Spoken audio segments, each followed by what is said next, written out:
What's a gateway?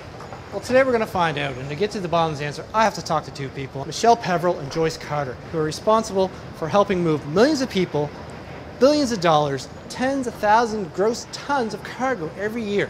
This is truly a gateway to the world, and it all happens right here in Halifax. I'm Craig Layton, and this is the Smart City.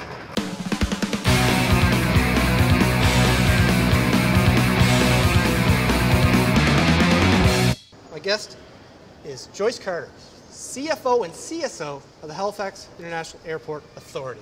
Joyce, thank you very much for inviting us down here. I know right behind us, there's all these banners, best airport in the world. Yep. So that's been what, going on for 7 years? For 7 years. How do you improve on that?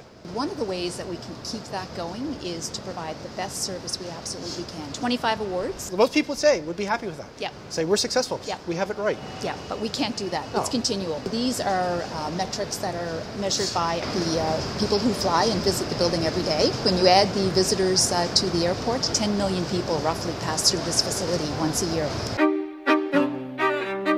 The jobs that are being created directly and indirectly is key to our local economy. You've referenced the economic impact.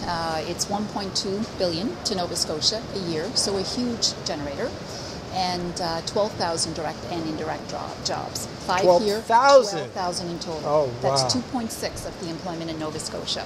So a responsibility we take, we do much more than run an airport. We see ourselves as a huge economic generator for the region. U.S. Customs, the facility we have here. What's so unique about it is it allows any carrier to come into Halifax, to clear you here in Halifax, and when you do that clearance and complete that process, you then are in the U.S. We have a hold room in the U.S. pre-clearance area that once you pass through, you are basically considered to be in the U.S. We're the only airport in Atlantic Canada to offer it, and we're the first airport to get U.S. pre-clearance post 9/11, which is new security measures. And you might say, what's in it for them?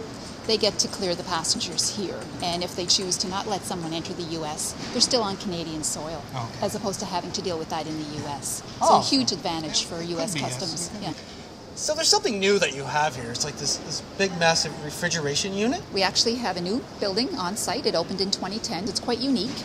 Included in the 40,000 square feet is 7,000 square feet of refrigerated space. What that means for Halifax, it is the largest refrigerated on-airport facility east of Miami. We're a province that exports a lot of seafood. Yep. What this means for us is we can export that seafood through this facility much quicker, much fresher than you could otherwise by having to put it on a truck, perhaps, and ship it to another airport.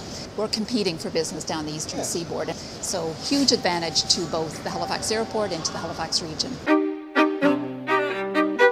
So I know that historically speaking, there have been like some diversions of flights that you're set up for them to land here for emergency landing or whatnot, right? Air Force One landed here once. That's right, yeah, and many others. Because of our location on the eastern seaboard, we in fact accommodate diversions.